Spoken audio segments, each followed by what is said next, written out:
Links oder rechts? Ungefähr links. Ungefähr links. Ja, das ist schwer zu sagen hier. Wahrscheinlich links, ja. Hallo, ich möchte heute etwas über den kleinen Bike-Computer, den Sigma ROX 4.0 berichten. Ich besitze das Gerät jetzt seit 1,5 Jahren, bin ungefähr 6.500 Kilometer damit gefahren und habe durchaus eine gewisse Erfahrung. Zur Transparenz, ich habe das Gerät selber gekauft, ich wurde nicht gesponsert, hier geht es um meine Erfahrungen.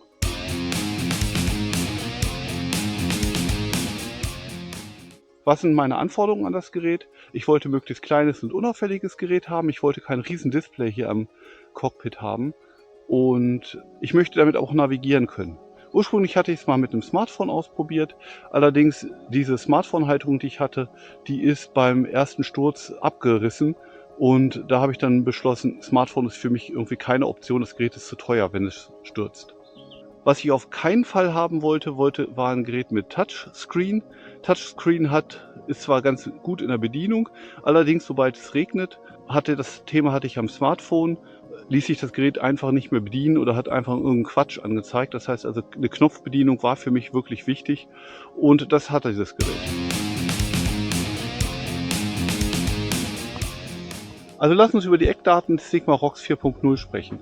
Der Sigma ROX 4.0 ist ein kleiner Bike-Computer, der hat ein LCD-Display, ein einfarbiges mit Hintergrundbeleuchtung, hat einen Akku, der per USB-C geladen werden kann, hat einen eingebauten GPS-Empfänger, das heißt, er kann seine aktuelle Position ermitteln, hat Bluetooth LE und ANT Plus, um verschiedenste Sensoren zu integrieren, also Geschwindigkeits-, Herzfrequenz- und Trittfrequenzsensor. Des Weiteren bietet er die Möglichkeit, Daten von E-Bikes zu empfangen. Da habe ich allerdings keine Erfahrung damit, weil ich kein E-Bike habe, was ich damit verbunden habe.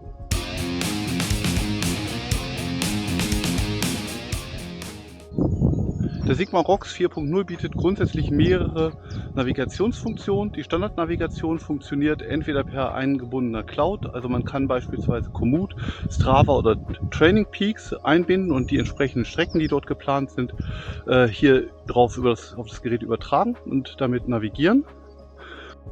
Es gibt noch eine Navigationsfunktion mit dem Namen Search and Go.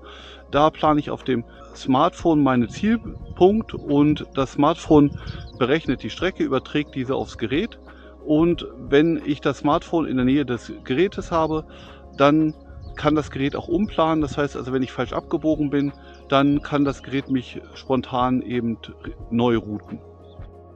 Wenn ich mich auf einer Tour befinde, kann ich das Smartphone öffnen und meine aktuelle Position auf der Tour nachvollziehen und dann eben sehen, wo ich mich befinde und wie die Wege drumherum aussehen. Hier sehe ich schön an einem Beispiel die Routenführung durch den ROX 4.0. Oben rechts sehe ich den Abbiegepfeil, das heißt, ich soll bald abbiegen.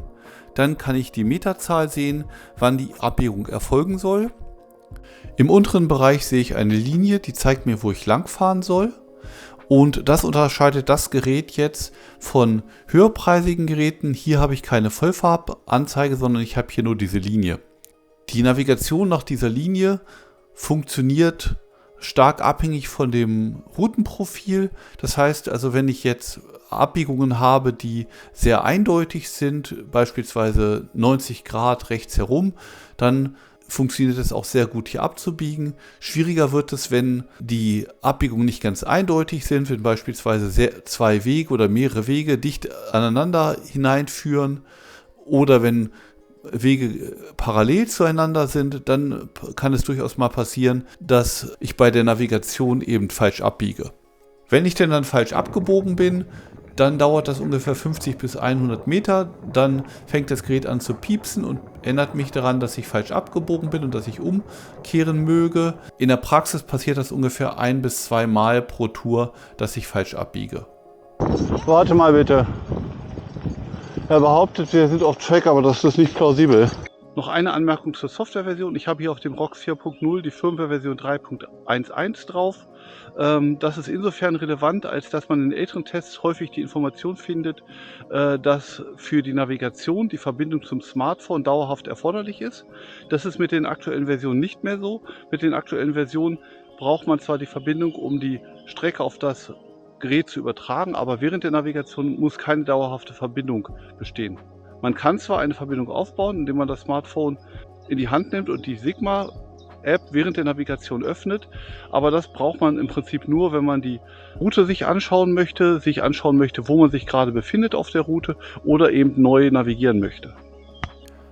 Nach der Tour kann ich mir die gefahrene Strecke in der Sigma Ride App unter Aktivitäten ansehen und ich finde das recht gut gelungen. Man kann sich hier neben der gefahrenen Strecke auch verschiedene Parameter wie die Höhe, die Geschwindigkeit und die Herzfrequenz anschauen und ich muss sagen, es ist ganz gut gemacht und ich finde es auch recht hilfreich.